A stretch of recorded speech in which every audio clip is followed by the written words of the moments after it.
हम लोग थोड़ा रिवाइज कर लेते हैं जो हमने 1 और 2 में पढ़ा था। टेक्स्ट नंबर 1 में अर्जुन ने प्रश्न किया, प्रकृति क्या है, पुरुष क्या है, क्षेत्र क्या है, क्षेत्रज्ञ क्या है, ज्ञान क्या है, ज्ञेय क्या है। ये श्लोक क्लियर होना चाहिए। 6 विषय हैं जिसका वर्णन इस अध्याय में किया जाएगा।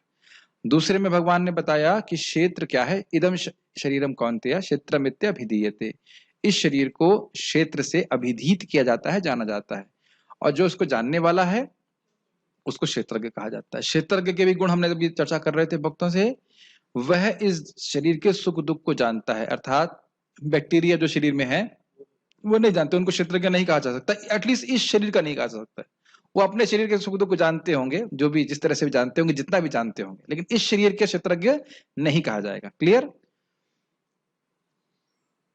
दूसरा गुण हमने देखा था कि जो इस शरीर को अपने से भिन्न देखता है तभी उसको क्षेत्रज्ञ कहा जाएगा।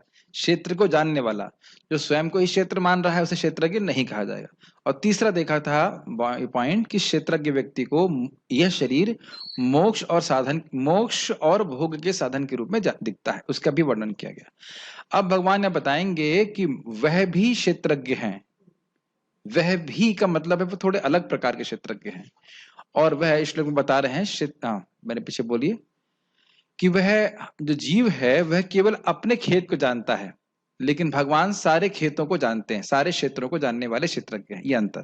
तो आप मेरे पीछे बोलिए, सब लोग मेरे पीछे बोलिएगा। क्षेत्रज्ञम चापि माम विद्धि,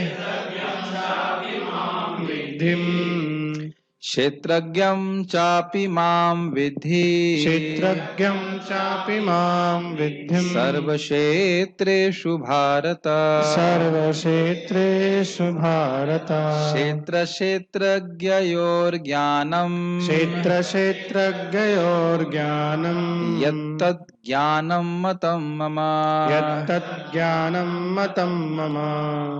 देखिए क्या कह रहे हैं, क्षेत्रज्ञम चा अपि माम विद्धि, यह जानो कि मैं भी क्षेत्रज्ञ हूं। और आप टीका में देखेंगे जो च शब्द है ये बड़ा गंभीर है, इससे एक और अर्थ निकल जाएगा। मैं सिर्फ एक हिंट दे रहा हूं। च जो शब्द यहाँ पे आप देख रहे हैं पहली लाइन में, उससे अर्थ यह निकलेगा कि क्षेत्र भी है और क्षेत्रज्ञ भी है। मैं कंफ्यूज नहीं कर रहा हूं आपको, अभी सीधे सीधा अर्थ लीजिए, पहले सीधा अर्थ लेते हैं। क्षेत्रज्ञम च अपि माम विद्धि, तुम मुझको ये जानो कि मैं भी सभी क्षेत्रों का क्षेत्रज्ञ हूं। सीधी सीधी बात। चा वाला डेफिनेशन हम बाद में रखेंगे, लेकिन मन में रखिएगा ये टीका में है, और प्रभुपाद जी अपनी कमेंट्री में भी रखे हैं। तो आप ये नहीं कह सकते प्रभु जी आउट ऑफ कोर्स बता रहे हो, हाई फाई बातें बता रहे हो। सब प्रभुपाद जी के तात्पर्य में है, वो हम देख नहीं पाते। जैसे बंदर चश्मा छीन ले तो धुंधला दिखाई पड़ता है कि नहीं? तो है, तो दृश्य तो है लेकिन धुंधला दिख रहा है। तो हमारा कर्तव्य है कि हम चश्मा लेकर के दिखाएंगे, देखिए है ये प्रभुपाद जी के तात्पर्य में। ठीक है। कैसे क्षेत्रज्ञ हैं? तो कह रहे हैं सर्व क्षेत्रेषु भारत, हे भरतवंशी, मैं सभी क्षेत्रों में क्षेत्रज्ञ हूं, मतलब सभी शरीरों में व्याप्त हूं, और अकेले विद्यमान होते, एक होते हुए सब जगह विद्यमान है। हम सब लोग यहाँ पे क्षेत्रज्ञ के रूप में है कि नहीं? लेकिन हम सब लोग अलग अलग हैं। मैं अपने आप को तो क्लास नहीं दे रहा हूं, मैं और आप सेम तो है नहीं, अलग अलग हैं। लेकिन भगवान सभी के शरीर में है, हम सभी के शरीर में है, और वह एक ही व्यक्ति है। ये तो कोई मुश्किल बात नहीं, परमात्मा के रूप में सब जगह। यही बोल रहे हैं कि जीव क्षेत्रज्ञ के रूप में केवल अपने क्षेत्र को जानता है, और भगवान क्षेत्रज्ञ के रूप में सभी के क्षेत्र को जानते हैं। बहुत इजी है, कोई कठिनाई नहीं है। लेकिन भी कहने का अर्थ है कि भगवान भी जानते हैं। और ये भी आप देख रहे हैं कि क्षेत्रज्ञ के रूप में मैं अपने शरीर के सुख दुख को जानता हूं, लेकिन शरीर को पूरा पूरा नहीं जानता। ये अंदर देख रहे हैं कि नहीं? हमारे शरीर में, सर में कितने बाल हैं? प्रभु जी आपके तो बाल ही नहीं है। नहीं, ऐसा नहीं है लगे हैं, कुछ हैं, 4-5 हैं लगे हुए। और आपके शरीर में भी बाल हैं, है ना? वस्तुतः हम अपने चेहरे को भी नहीं देख सकते अगर शीशा नहीं हो तो। ये भी कितने आश्चर्य की बात है। तो देखा जाए तो हम अपने शरीर को जानते नहीं है, केवल शरीर के सुख दुख को जानते हैं। ये भी अंतर समझ रहे हैं कि नहीं? लेकिन क्या भगवान हमारे सुख दुख को जानते हैं? यस, हमारे सुख दुख को जानते हैं, सबके सुख दुख को जानते हैं। और शरीर को भी पूरा पूरा जानते हैं, वही बनाए हैं इसको, शरीर को। ये भी अंतर हमें समझना होगा। तो भगवान सुपर नोवर हैं, ठीक है। क्षेत्रज्ञयोर ज्ञानम यत्तद ज्ञानम मतम मम। भगवान ये भी बता रहे हैं कि ज्ञान क्या है, एक विषय है ना इसका। क्या ज्ञान है? क्षेत्र को समझो, क्षेत्रज्ञ समझो, यथावत समझो जैसे वो हैं। और क्षेत्रज्ञ मतलब परमात्मा को भी समझो और आत्मा को भी समझो। तो इन तीनों को समझने को मैं ज्ञान कहता हूं। समझ में आ गया? ठीक है। देखिए, शरीर नहीं हूं, आत्मा हूं, यह तो एक बात है, लेकिन इस शरीर को से करना क्या है यह भी समझना बहुत जरूरी है। आपने सुन लिया कि हम शरीर नहीं है, हम आत्मा है। किसी भारतीय को पूछेंगे का तो लोग बता भी देंगे, लेकिन कार्य वो आत्मा वाले नहीं कर रहे। समझ रहे ना मेरी बात? ये इंपॉर्टेंट। ठीक है। और फिर भगवान के बारे में तो जानते ही नहीं है। हे भरतवंशी, तुम्हें ज्ञात होना चाहिए कि मैं भी समस्त शरीरों में ज्ञाता भी हूं, और इस शरीर तथा इसके ज्ञाता को जान लेना ज्ञान कहलाता है, ऐसा मेरा मत है। क्या क्या आपने अब तक विषयों का उत्तर ले लिया? क्षेत्र का, क्षेत्रज्ञ का, और ज्ञान क्या होता है ये। गीता, इसीलिए किसी व्यक्ति को ज्ञानी कहने से पहले सोच लेना चाहिए कि उसके पास ये ज्ञान है कि नहीं है। किसी को गुरु स्वीकार करने से पहले पूछ लेना चाहिए, जान लेना चाहिए कि। अब दिक्कत है कि शिष्य को भी पता नहीं कि प्रश्न क्या करने चाहिए, और गुरु जी को भी पता नहीं है। तो इस विषय पे जो मूल बात है ज्ञान की, उस पर कुछ विचार चर्चा ही नहीं होती है। ये सत्य घटना है। मैं ट्रेन में जा रहा था, एक व्यक्ति मुझे बोले, आप कौन हो? मैं आत्मा हूं। तुरंत उत्तर दे दिया हमने। फिर कहा, भगवान कौन है? भगवान से हमारा क्या संबंध है? और कहाँ जा रहे हो? गुरु जी से मिलने जा रहे हैं। हमने कहा, दीक्षा हो गया, गुरु जी कुछ बताए नहीं आपको? तो इसे कहते हैं सांप सूंघ ना होता ना, हम चुप हो गए वो। तो अद्भुत बात है कि मैथ्स में बच्चा अगर पढ़ने जाए और 1+1 पूछो, बेटा क्या पढ़ा है 1+1, ये क्या होता है? तो आप संदेह करेंगे या तो टीचर बहुत गड़बड़ है, या तो टीचर को कुछ पता नहीं है, या फिर बच्चा ही बिल्कुल खराब है। और बच्चा अगर मान लीजिए ठीक ठीक है, और कई साल पढ़ने के बाद भी उसे ये ना पता हो कि 1+1, तो आपको संदेह हो जाएगा। तो लोग समझ नहीं पा रहे हैं कि गुरु का मतलब क्या होता है। गुरु मतलब ये ज्ञान ठीक से बताए, जैसे भगवान बता रहे हैं। गीता भूषण टीका। क्षेत्र का ज्ञान होने से जीव को क्षेत्रज्ञ कहा गया, ये पिछले श्लोक में कहा गया। अब भगवान यहाँ कहेंगे कि परमात्मा भी क्षेत्रज्ञ हैं। मुझे इनकी ये शैली बहुत अच्छी लगती है, जो श्लोकों का लिंक बनाते हैं। ठीक है। हे भारत, यह जानो कि, भारत मतलब हे इंडिया। अर्जुन, क्योंकि वो भरतवंशी हैं। यस। इसका एक भी इंटरेस्टिंग बात है ना कि भारतीय लोग इंडिया पे गर्व करते हैं, क्योंकि इंडिया भारतीय शब्द नहीं है। क्या ये सब बातें हम बोलने नहीं चाहते, लेकिन प्रॉब्लम पॉइंट ये है कि कोई कुछ सोचता नहीं है जगत में कि मैं क्या क्या बोल रहा हूं। कुछ बातें अगर मैं कहूंगा तो बहुत विवादास्पद हो जाएंगी, लेकिन मैं खाली विवाद नहीं करना चाहता। मैं खाली सोच रहा था कि हमारे भारत के प्रधानमंत्री ने कहा कि इन 20 जवानों का बलिदान व्यर्थ नहीं जाएगा। इसका मतलब क्या है? इसका मतलब बस यही है कि हम बदला लेंगे बस, और वह भी हम अभी ले नहीं पा रहे। लेकिन मैं खाली सोच रहा था, ये तो ठीक है, जो राज की दृष्टि से, देश की दृष्टि से करना चाहिए वो करें, कोई दिक्कत नहीं है। लेकिन खाली इसी बात पे सोच रहा था, व्यर्थ नहीं जाएगा, व्यर्थ नहीं जाएगा। वो बार बार मेरे मन में घूम रहा था कि जिस व्यक्ति ने भक्ति नहीं करी है, वो चाहे कुछ भी करे, उसका जीवन व्यर्थ ही जाएगा। श्रम एव ही केवलम। बात सिंपल सी थी, लेकिन घूम रहा था मेरे मन में कि व्यर्थ नहीं जाएगा, व्यर्थ नहीं। क्या कहना चाहते हैं व्यर्थ नहीं जाएगा, व्यर्थ नहीं जाएगा? पता नहीं वो क्या कहना चाहते हैं, मुझे समझ में नहीं आया। लेकिन मुझे ये लग रहा था कि जिसने भक्ति नहीं करी उसका जीवन व्यर्थ जाएगा। हमारे डिवोटी हैं, वो टैंक चलाते हैं भारतीय आर्मी में, तो 8 मारा करते हैं, तो उनका जीवन तो व्यर्थ नहीं जाएगा। ये तो समझ में आ रहा है। लेकिन बेसिकली व्यर्थ का मतलब है कि जो अर्थ प्राप्त होना चाहिए मानव जीवन से, वो प्राप्त नहीं हो पाया। और वो अर्थ है भगवान का प्रेम, भगवत, या एटलीस्ट कम से कम उस दिशा में प्रगति। खैर, भारत से बात आ गई थी। यह जानो कि मैं अकेला ही सभी क्षेत्रों का क्षेत्रज्ञ हूं। कितना कठिन है ना? कठिन क्यों बोल रहा हूं मैं? अगर अब सोचिए, जैसे मेरे शरीर में कुछ कष्ट है तो कुणाल के शरीर में कुछ और कष्ट है, इनके शरीर में कुछ और कष्ट है, सबके शरीर में अलग कष्ट है, और सबके कष्टों को अब हमें जानना पड़े तो कितने कष्ट में हम हो जाएंगे। सोचा है कभी आप? कभी कभी मन में इतने बुरे विचार आते हैं कि अगर उसको टीवी में दिखा दिया जाए तो हमारी प्रवचन कोई नहीं सुनेगा, है कि नहीं? ऑब्वियसली हम लोग इन विचारों से अलग हैं। तो लेकिन भगवान तो उसको देख रहे हैं, फिर भी हमसे घृणा नहीं कर रहे हैं, कुछ भी नहीं कर रहे हैं। अब सोचिए, कभी विचार कीजिए, अनादिकाल से कितने कितने बुरे कर्म जीव कर चुका है, कितनी कितनी बुरी योनि में जा चुका है। और ध्यान देना होगा, क्षेत्रज्ञ मतलब सभी शरीरों में, सुअर के शरीर में भी क्षेत्रज्ञ हैं, सब कुछ। और वो क्या कर रहा है क्या नहीं कर रहा सब देख रहे हैं, लेकिन पूरी तरह से निर्लिप्त है। हम क्या निर्लिप्त हैं? हम बिल्कुल भी निर्लिप्त नहीं है। थोड़ा सा भी इंद्रिय तृप्ति भोग प्राप्त होता है, तुरंत उसमें हम प्रभावित हो जाते हैं। तो भगवान स्पेशल क्षेत्रज्ञ हैं। अपि शब्द विशिष्टता को इंगित करता है। समझ में आया? विशिष्टता मतलब स्पेशल क्वालिटी है, सभी में है, पूरी तरह निर्लिप्त है, और अनादिकाल से जो जीव का कर्म है समझ रहे हैं, सब कुछ सब जानते हैं, और उन्हीं की व्यवस्था से कर्म का फल जीव को प्राप्त भी हो रहा है। आज आप दोपहर में जो क्लास में होंगे, अब थोड़ा विचार कीजिए, हमारा जो अप्रारब्ध है, जो अभी फलीभूत नहीं हुआ है, वो अनादि सिद्धम अनंतम चेत, अनंत है। अब वो कौन सा प्रारब्ध, कौन से जीवन का इस समय आपको भुगवाना है, यह कर्म में शक्ति नहीं है। ध्यान दीजिएगा, कर्म जड़ है, कर्म अपने आप कुछ नहीं करा सकता है, भगवान इसकी व्यवस्था कर रहे हैं। कितने असीमित शक्तिशाली हैं, असीमित बुद्धि वाले भगवान है। तो ये विशिष्टता है। क्षेत्रज्ञ अपि मतलब स्पेशल क्षेत्रज्ञ है, हमारी तरह क्षेत्रज्ञ नहीं है जो अज्ञान में पड़ा हुआ है। जीव अपने व्यक्तिगत शरीर को भोग और मुक्ति के साधन के रूप में जानते हैं। इसका अर्थ समझ रहे हैं?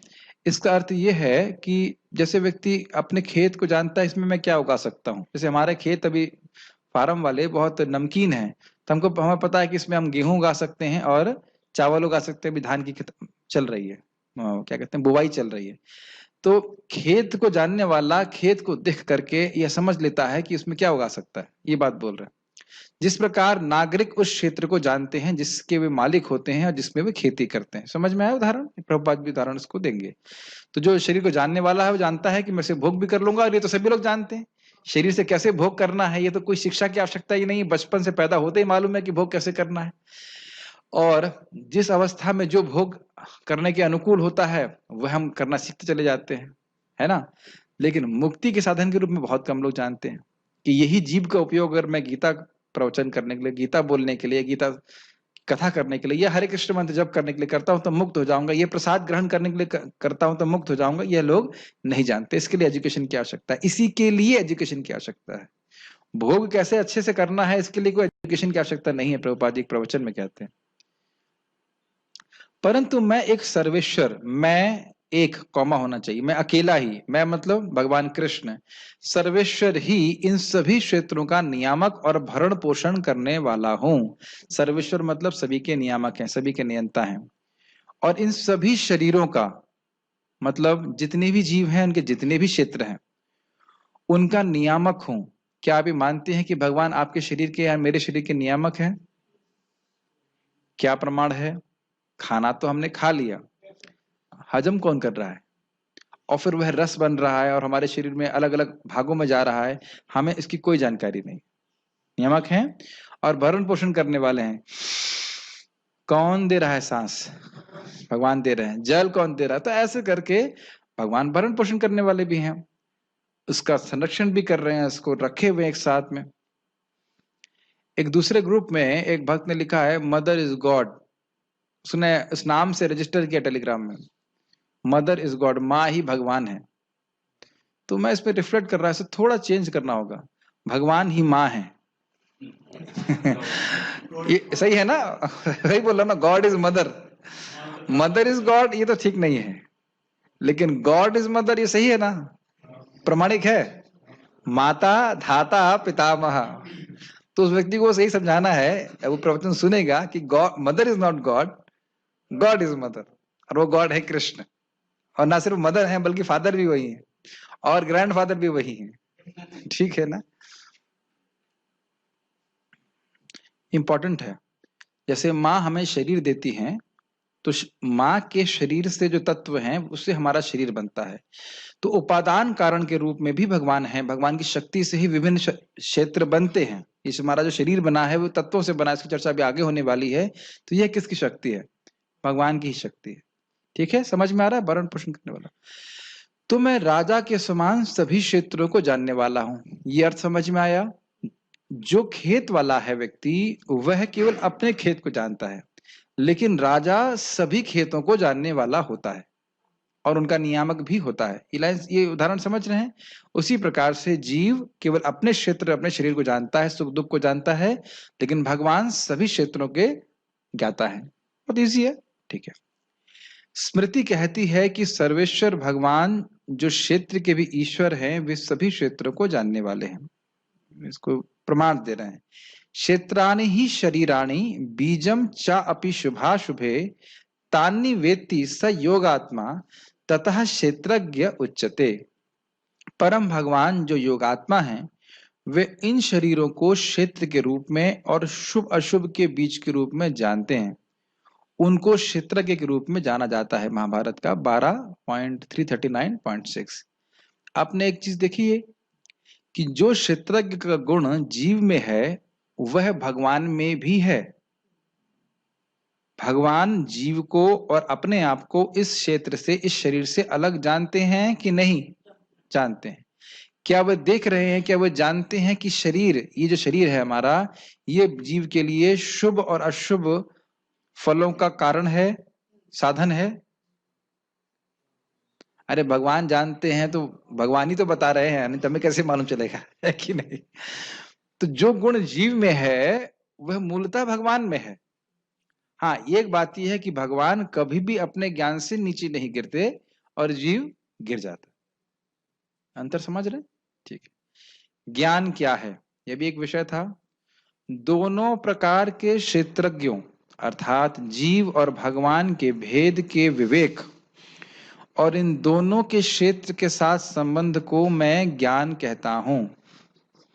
ये लाइन समझ में आ रही है? यह समझना कि जीवात्मा और परमात्मा में भेद है। अभी समझ में आ रहा है ना कि दोनों एक ही प्रकार के क्षेत्रज्ञ नहीं हैं। एक बार किसी व्यक्ति ने मुझसे प्रश्न किया था, मैं हिंदुस्तान कॉलेज में क्लास दे रहा था, ये आर्ट ऑफ माइंड कंट्रोल की। तो एक लड़के ने प्रश्न किया कि आत्मा और परमात्मा दोनों जब हृदय में हैं तो दोनों में अंतर क्या है? तो मैंने उनको सिंपल सा उत्तर दिया कि आप यहाँ बैठे हैं स्टूडेंट के रूप में और मैं यहाँ बैठा हूँ टीचर के रूप में, तो दोनों ही इस रूम में बैठे हैं, तो क्या दोनों में भेद नहीं है? क्या दोनों के ज्ञान समान है? दोनों ही इस रूम में बैठे हैं, इसका अर्थ यह तो नहीं कि दोनों एक ही व्यक्ति हैं। Does it make sense? तो उसी प्रकार से भगवान भी क्षेत्रज्ञ के रूप में है और जीव भी क्षेत्रज्ञ के रूप में है, लेकिन दोनों के ज्ञान में और दोनों की सत्ता में, एग्जिस्टेंस में बहुत बड़ा अंतर है। एक पराधीन है और एक पूरी तरह से सर्वेश्वर है, नियामक है, भरता है। भरता मतलब, अच्छा भरता बैगन का भरता बोल रहे हैं क्या? बैगन का भरता नहीं, भरता मतलब पालन पोषण करने वाला। ठीक है, कभी कभी हिंदी संस्कृत के शब्द आप हिंदी में ना पकड़ लें, ठीक है ना? खाने पीने की बातें याद रहती हैं। मुझे हंसी इस बात पे आ रही थी कि गीता के प्रवचन में कहीं मैंने बोल दिया कि वो एक व्यक्ति हैं जो भूत भगाते हैं। तो व्यक्ति ने प्रश्न किया, फोन किया मेरे को, प्रभु जी आपने, एक माता जी आपके प्रवचन सुन रही थी, उन्होंने आपने बताया कि भूत भगाने वाला है, उसका नंबर देंगे क्या? हमने कहा गीता का प्रवचन सुन करके बस यही समझ में आया। उनसे पूछो पंच महाभूत क्या है तो नहीं समझ में आएगा। उनको लगा कोई भूत कोई चीज है। खैर कोई बात नहीं। एक बार भक्त विनोद में कह रहे थे कि प्रवचन हुआ, उस प्रवचन बोला कि च्यवनप्राश खाने से शरीर ठीक होता है। तो भक्त बोले प्रभु जी बहुत अच्छा प्रवचन हुआ, बहुत अच्छा, सच्ची घटना, बहुत अच्छा प्रवचन। अब मैंने ये शिक्षा ली है कि मैं रोज च्यवनप्राश खाऊंगा। अरे भाई गीता में केवल यही तो नहीं बोला जा रहा है। तो कभी कभी ऐसा होता है कि बस उतना ही बात ग्रहण कर पाते हैं, बाकी कुछ नहीं ग्रहण कर पाते। तो आप समझ रहे हैं यहाँ पे कि थोड़ी मजाक की बात हो गई। विवेक मतलब होता है डिस्क्रिमिनेशन, कि मैं कौन हूं, भगवान कौन है, ये अंतर समझते हुए चलना चाहिए। कभी भी, जहां भी, कैसे भी अगर हमने ये सोच लिया कि भगवान और मैं एक हैं, तो बस फिर सारा आध्यात्मिक जीवन का नाश हो जाता है। इसीलिए प्रभुपाद इसको बार बार एम्फसाइज कर रहे हैं कि जीव हमेशा भगवान के पे निर्भर है, उनके अधीन रहने वाला है। ठीक है। और इन दोनों के क्षेत्र के साथ संबंध को मैं ज्ञान कहता हूं। अब आपसे प्रश्न है, अभी मैं इसको उत्तर नहीं दूंगा। जीव का जीव क्षेत्रज्ञ है, तो उसका क्षेत्र से क्या संबंध है? उदाहरण क्या दिया गया है टीका में? जीव का संबंध उसके शरीर यानी क्षेत्र से किस प्रकार से है? जैसे कि एक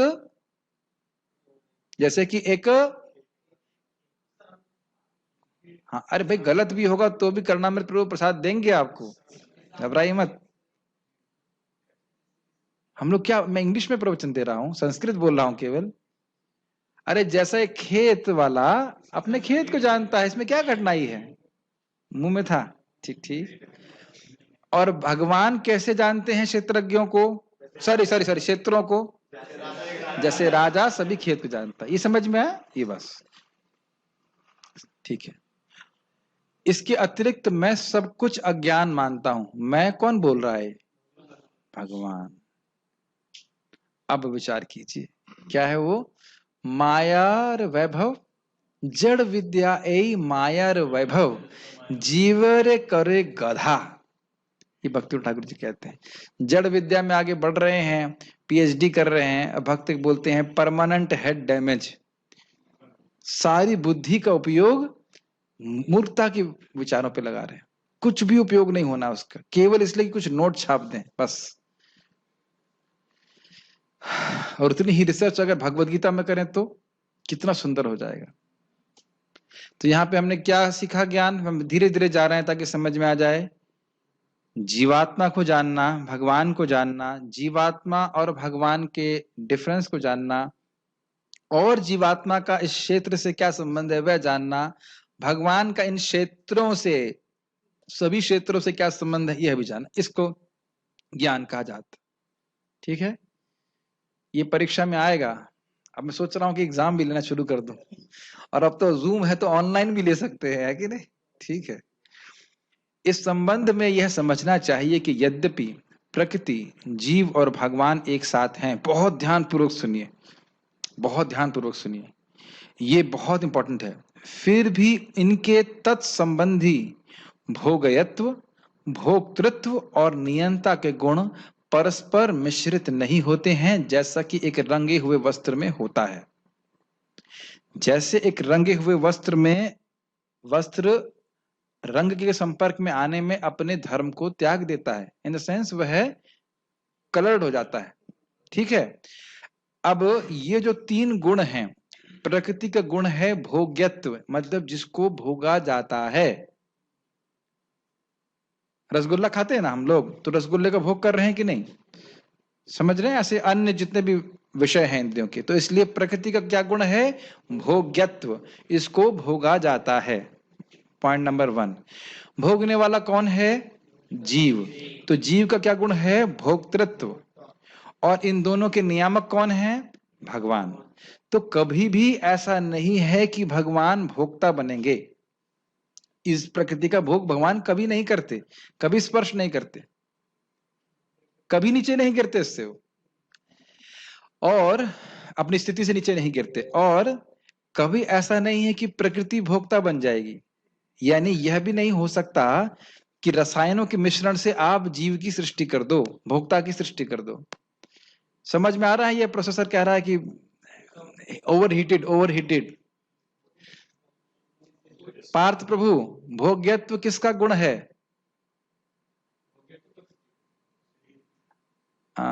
शरीर, ठीक बोल सकते हैं, प्रकृति का। प्रकृति का किसको भोगा जाता है? एक जीव किसको भोग रहा है? भोगने का अर्थ, भोगने का अर्थ समझ रहे हैं आप? भोगने का अर्थ होता है कि इंद्रियों से कुछ देखने वाला, ज्ञान इंद्रियों से स्पेशली भोग करते हैं। ज्ञान इंद्रियों से हम कुछ उनके विषय को ग्रहण करते हैं। आंख का विषय क्या है पार्थ? हाँ, रूप। कान का सुनना, तो समझ रहे हैं। नाक का सूंघना, त्वचा का स्पर्श करना, इस प्रकार से 5 ज्ञानेंद्रियां, उनके 5 विषय हैं, इनको हम भोगते हैं, इसे भोग कहा जाता है। तो इंद्रिय विषय प्रकृति के द्वारा उत्पन्न है कि नहीं? और जीव भी प्रकृति के द्वारा उत्पन्न है कि नहीं? हाँ, एग्जाम यही लिया जा रहा है, बस कुछ भी बोल दीजिए और अब हाँ हाँ हाँ हाँ बोलना होता है। जीव प्रकृति के द्वारा उत्पन्न नहीं है, जीव प्रकृति का भोग कर रहा है। तो भोगे जाने का गुण किसका है? कौन भोग्या है? प्रकृति। भोग्या जो किसको भोगा जा रहा है? प्रकृति को। कौन भोग रहा है? जीव। इसमें क्या कठिन है? पता, अगर ऐसे मानसिक रूप से ऐसे बैठे हैं एकदम, हाँ चल रहा है, कथा चलनी दीजिए, तब समझ में नहीं आएगा, क्योंकि गीता में उपनिषदिक ज्ञान है, ब्रह्म ज्ञान है। ब्रह्म ज्ञान में ब्रह्म में नहीं रहना चाहिए, ब्रह्म नहीं रहना चाहिए। तो एकदम रिलैक्स होके बैठेंगे, हाँ बोली कोई कहानी सुनाएंगे, कोई जोक मारेंगे तो नहीं समझ में आएगा। थोड़ा ध्यान देना, मुश्किल नहीं है, थोड़ा आपको ध्यान रखना पड़ेगा। और क्या जीव स्वतंत्र रूप से प्रकृति का भोग कर सकता है? तो उसकी व्यवस्था कौन कर रहा है? इसका नियमन कौन कर रहा है? भगवान। तो क्या कभी भगवान, आप एक एक बताइए, क्या कभी भगवान भोग्य बन जाते हैं? नहीं। क्या कभी भगवान भोक्ता बनते हैं? क्या कभी भगवान नियामक बनते हैं? हाँ बनते नहीं, वो हमेशा से हैं। तो इनके जो गुण हैं वह कभी प्रभावित एक दूसरे को नहीं करते। यद्यपि जीव यहाँ पे प्रकृति के साथ में है, भगवान भी साथ में है, लेकिन कभी भी प्रकृति के गुण को वह धारण नहीं करता है। हाँ, कुछ पूछ रहे थे आप? यस। श्लोक जो है भोक्तारम यज्ञ तपसाम, उसका यस, भोक्ताराम यज्ञ तपसाम सर्वलोक महेश्वरम। लेकिन यहाँ पे क्या समझना चाहिए? जब जीव भोग रहा है इस जगत को, तो यह मानते हुए कि मैं शरीर हूं। और बहुत अच्छा आपने प्रश्न कर दिया। ये प्रश्न क्या मन में मेरे आ ही रहा था। भगवान जब इन यज्ञों को ग्रहण करते हैं तो इसलिए नहीं कि उनको आवश्यकता है, इसलिए नहीं क्योंकि भोग बुद्धि है, इसलिए क्योंकि जब उसको ग्रहण करते हैं तो उसके बदले में वो जीव को बहुत कल्याण में वस्तु देते हैं। ये ध्यान देना चाहिए। हमने प्रहलाद महाराज की शिक्षा में पढ़ा था कि जब कोई जीव भगवान को कुछ देता है तो उसका प्रश्न उठाया जा रहा था, क्या भगवान को कुछ जरूरत है क्या उसकी? क्यों मांग रहे हैं हमें देने के लिए, उनको देने के लिए? तो उससे जीव का कल्याण होता है। ऐसा नहीं कि यज्ञ की आवश्यकता भगवान को है। जीव यहाँ पे कुछ कह सकते क्या, इनकम्प्लीटनेस को क्या बोलेंगे हिंदी में? अपूर्णता का अनुभव करता है ना? इस कारण से वह जगत को भोगने का प्रयास कर रहा है। इस पे समझा रहे थे महाराज जी, भक्ति विज्ञान महाराज, कि अगर आपको वैरायटी ना मिले, जैसे इस रूम में आप कितनी कलर की वैरायटी देख रहे हैं ना, कुछ क्रीम है, कुछ ब्लैक है, कुछ व्हाइट है। अगर हमें केवल व्हाइट रूम में डाल दिया जाए तो हम पागल हो जाएंगे। हमको रूप की भी वैरायटी चाहिए, खाने में कितनी वैरायटी चाहिए, है कि नहीं? लेकिन भगवान को इस जगत की कोई वस्तु की कोई अपेक्षा नहीं है। क्यों ग्रहण करते हैं? क्योंकि जीव के कल्याण, जिसका उससे कल्याण होता है, ये समझना चाहिए। ठीक है। और आप ये भी जानते हो कि जब हम कहेंगे पत्रम पुष्पम फलम तो यम, ये भी प्रश्न उठेगा, तो क्या खाते हैं भगवान? बिल्कुल खाते हैं, लेकिन मुख्य बात उसमें क्या है? ये में भक्त्या प्रयच्छति, वो भक्ति का सदन करते हैं। वो वस्तु को ग्रहण करते हैं लेकिन भक्ति का भी सदन करते हैं। तो यहाँ पे ये गुण आपस में मिलते हैं। हाँ बोलिए। कई बार जीव दूसरे जीव का भोग करता है, तो जिस जीव का भोग किया जा रहा है वो भी प्रकृति में। देखिए, हम जीव का भोग नहीं करते हैं, हम उसके शरीर का भोग करने के बारे में सोच रहे हैं कि हम शरीर का भोग कर रहे हैं। जीव का भोग नहीं किया सकते, जीव का भोग कभी किया ही नहीं। अरे भाई, भोग की बात छोड़िए, आप उसको लक्षित ही नहीं कर सकते। जीव है कौन? ठीक है ना? ये थोड़े विचारणीय बातें हैं। ठीक है। आपको पता होना चाहिए कि परमात्मा के रूप में उपद्रष्टा अनुमंता, ये गुण देख रहे हैं ना, तो भोगों में लिप्त नहीं। और ध्यान देना कि भोग यज्ञ की प्रक्रिया से अलग है। यज्ञ की प्रक्रिया दिव्य है, नित्य। तस्मात् ब्रह्मणे नित्य यज्ञ प्रतिष्ठितम, ब्रह्म हमेशा ही यज्ञ की प्रक्रियाओं में स्थित रहता है। तो यज्ञ की प्रक्रिया दिव्य है, यह भी समझना होगा हमको। भोग की प्रक्रिया भौतिक है, लेकिन यज्ञ की प्रक्रिया आध्यात्मिक है। जैसे अभी हम एक यज्ञ कर रहे हैं भगवान की प्रसन्नता के लिए, तो वह प्रक्रिया आध्यात्मिक है, इस कारण से भगवान उसको ग्रहण करते हैं। जैसे आपने सुना, ये समझा कि लौकी भगवान के भोग के लिए, तो तुरंत वह लौकी आध्यात्मिक हो जाती है। सुने है कि नहीं सुने? तो भगवान कोई भौतिक वस्तु ग्रहण नहीं कर रहे हैं, और वस्तुतः भगवान के लिए भौतिक आध्यात्मिक है भी नहीं कुछ, लेकिन यज्ञ की प्रक्रिया उस सारे कर्म को, सारी क्रिया को आध्यात्मिक बनाती है, तो उसको भगवान ग्रहण करते। और कोई कुछ बोला तो? यस प्रभु। प्रभु जी, अभी आपने कहा कि ये प्रकृति जीव के भोग के लिए है, लेकिन ऐसा भी सुनते हैं। भोग के लिए मैंने नहीं कहा, मैंने कहा जीव उसको भोग रहा है। भोग रहा है। अगर आप कहेंगे जीव के भोग के लिए है तो ऐसा लगेगा कि मैं कह रहा हूं कि भोग ना, भोग रहा है, भोग के लिए है। ठीक है, अगर जो भोगना चाहते हैं उनके भोग के लिए। यस। हाँ। लेकिन परस्पर ये भी कहा जाता है कि यह भौतिक जगत हमारे भोग के लिए नहीं है, और ये भी कहा जाता है कि भगवान परम भोक्ता है। अग्रीड। तो परम भोक्ता है मतलब उनके अलावा, उनकी बिना अनुमति के कोई व्यक्ति भोग नहीं सकता है। लेकिन इस जगत का भोग करने में भगवान रुचि नहीं रखे। वो आप देखिए नहीं, कितनी बार हम इसको पढ़ चुके हैं। दो आत्माएं हैं हृदय में के पास में रह रही हैं, एक फल को खा रहा है और दूसरे केवल देख रहा है। सुना नहीं क्या हमने? और देखने का मतलब क्या है? वो देख रहा है और व्यवस्था कर रहा है। अभी मैंने बताया ना, हमारे पूर्व कर्मानुसार हमें आज क्या भोग प्राप्त होने चाहिए। अब पता नहीं कर्मानुसार था कि भक्ति अनुसार था। आज इतना सुंदर प्रसाद था शाम का, मैं एकदम प्रफुल्लित हो गया बहुत खुश हो गया। तो अब जो भी है, मैं तो ये मानूंगा भगवत कृपा के अनुसार हुआ है। भगवान का प्रसाद तो कृपा अनुसार मिलता है। तो समझ रहे हैं, इन लोगों के गुण आपस में मिश्रित नहीं होते। ठीक। नोट, रंगे हुए वस्त्र की तरह भगवान में कोई दोष नहीं आता, यद्यपि वह प्रकृति और जीव के संपर्क में रहते हैं। जीव के संपर्क में रहते हैं मतलब जीव में बहुत सारी इच्छाएं हैं, तो उसे प्रभावित नहीं होते। मैं नोटिस कर रहा था, आज मैं सुबह जब कर रहा था, मैं सोच रहा कहीं किचन में ना जाऊं, किचन में जाऊंगा तो मेरा जब डिस्टर्ब हो जाएगा तो मैंने कहा डिस्टर्ब मतलब सेवाएं दिख जाएंगी कुछ ना कुछ। तो मैं कहा चलो आज गेस्ट हाउस में जाता हूँ। तो गेस्ट हाउस में जाके लॉबी में जब कर रहा था तो एक व्यक्ति आया और वो अखबार पढ़ने लगा। मैं डिस्टर्ब हो गया ना, ये क्या कर रहा है, अखबार पढ़ रहा है सुबह। अखबार को पढ़ने की चीज होती है, अखबार तो खाना पैक करने के लिए होता है, पढ़ने के लिए ना होता है ठीक है। तो मैं डिस्टर्ब हुआ, हो गया नहीं हो गया। कोई व्यक्ति आपके बगल में बिल्कुल भोग में प्रवृत्त हो, आप प्रभावित नहीं होंगे? बिल्कुल प्रभावित हो जाएंगे। लेकिन भगवान जीव के संपर्क में अनादि काल से है, लेकिन जीव के भोगों से बिल्कुल भी प्रभावित नहीं होते। ये समझना चाहिए। देख रहे हैं, रंग का मिश्रण नहीं हो रहा, वो बिल्कुल भोग नहीं रहे जीव प्रकृति को। जीव यद्यपि प्रकृति के संपर्क में रहता है, फिर भी वह कभी प्रकृति नहीं बन जाता। ये लाइन समझ में आ रही? जीव चाहे कितना भी भोग कर ले, कुछ भी कर ले, लेकिन यह भावना उसकी हमेशा है, मतलब ये भावना हमेशा रहती है कि मैं शरीर, मतलब मैं हूं। प्रकृति में ये भावना कभी नहीं आ सकती है कि वह है। इस कई बार समझाया है कि नहीं समझाया? आकाश, समझ में आ रहा है कि नहीं आ रहा? आपके पीछे की दीवार को समझ में आ रहा है? उसको तो यह भी समझ में नहीं आ रहा कि यहाँ पे हो क्या रहा है। ये अवेयरनेस कि मैं हूं, ये कभी भी नहीं आ सकती प्रकृति में, नहीं कि नहीं, है कि नहीं? तो और ये अवेयरनेस कि मैं हूं, अवेयरनेस मतलब चैतन्यता कि मैं हूं, ये जीव से कभी नहीं जा सकती। मानते हैं? सब लोग मान रहे हैं, नहीं मान रहे हमारी बात? सब लोग व्यक्तिगत रूप से मान रहे हैं कि नहीं मान रहे हैं? सबको व्यक्तिगत सुनाई पड़ रहा है ना कि मैं क्या बोल रहा हूं? समझ में आई बात? हर व्यक्ति यहाँ व्यक्तिगत रूप से समझ रहा है कि प्रभु जी कुछ बोल रहे हैं। हम तो टाइम ही देख रहे हैं कब का समाप्त होगा। जो कुछ भी कर रहे हो आप व्यक्तिगत अनुभव कर रहे हो। यह कभी जाने वाला नहीं है। ये हम कभी भी प्रकृति नहीं बन सकते, और ये तो स्पष्ट है कि प्रकृति कभी जीव नहीं बन सकती। ये बात बोली जाए। इसलिए जब ये ज्ञान हम धारण कर लेते हैं तो किसी भी साइंटिस्ट की बात पे कभी विश्वास नहीं करेंगे कि कुछ सालों के बाद हम लोग लाइफ को केमिकल से बना सकते हैं। अभी नहीं बना पा रहे हैं, आगे बना देंगे, कभी नहीं। जैसे अगर आपको मालूम हो कि सामने वाले के बैंक में 0 रुपया है और बोले अभी पैसे नहीं है, और आपको पता आगे भी आने वाला नहीं है, कहे कि नहीं मैं 20 साल के बाद आपको पैसे दे दूंगा ना, हमें अभी दो, अभी क्या कर सकते हो।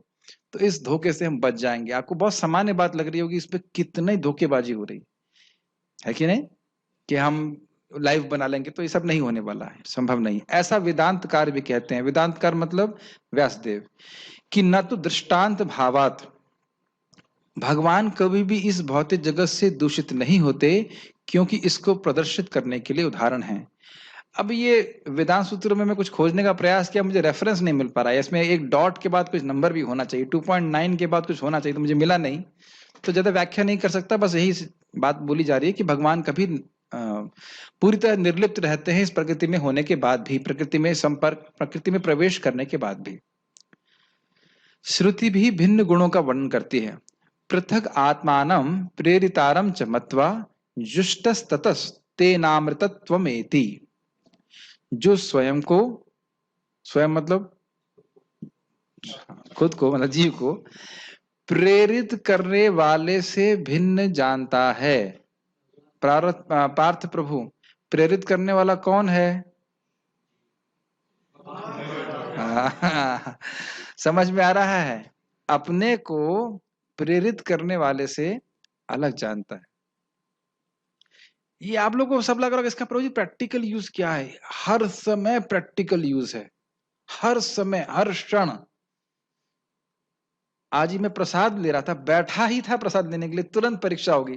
तरुरपि सहिष्णुता का प्रवचन दे के आए थे ना, तो तुरंत परीक्षा हो गई। बैठा नहीं हूं, रोटी का एक कौर नहीं गया, तुरंत व्यक्ति आगे कंप्लेन करने के लिए। रोज कुछ बोल सकता हूँ क्या? मैंने स्मरण कर लिया, तरोरपि सहिष्णुता, तरोरपि सहिष्णुता। मैं देख रहा था और बोले जा रहा है, बोले जा रहा है, आप रोटी नहीं बनवाते हो, ये बनाते हो, ये है, वो है, फलान का ना।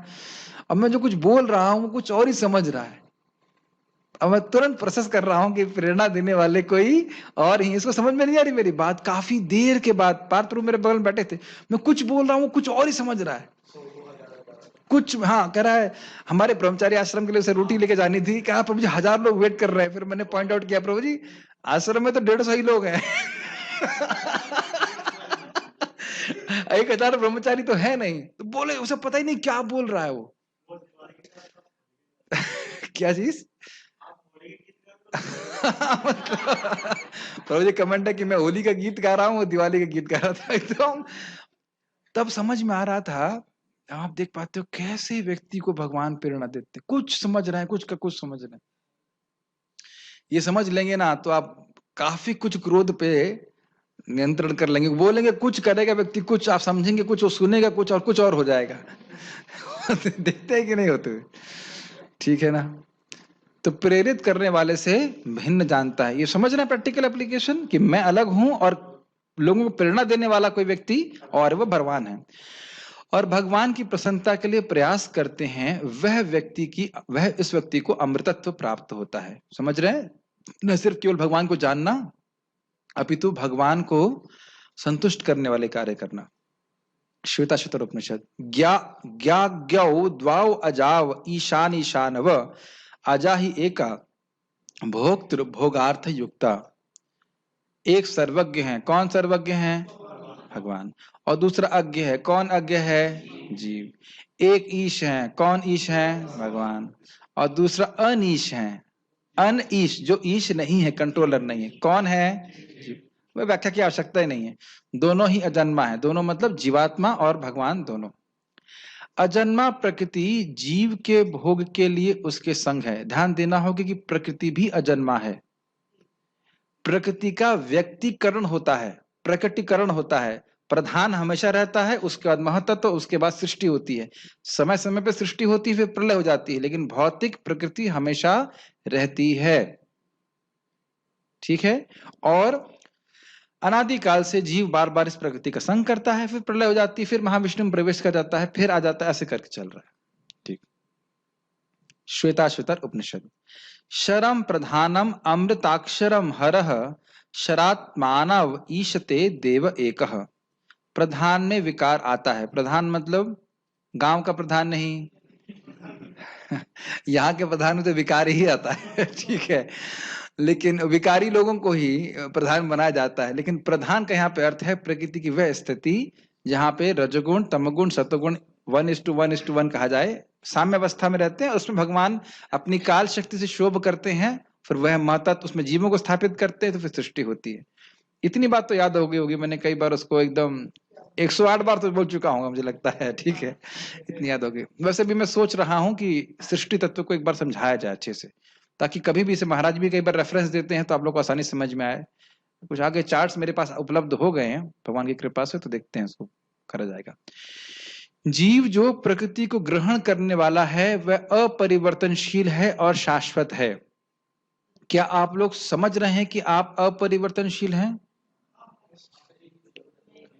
नहीं, हाँ, क्योंकि हम बचपन से लेकर अब तक अपने शरीर के परिवर्तन को देख रहे हैं, लेकिन कभी हमको अनुभूत नहीं होता कि मैं परिवर्तित हो गया हूं, हो भी नहीं सकता।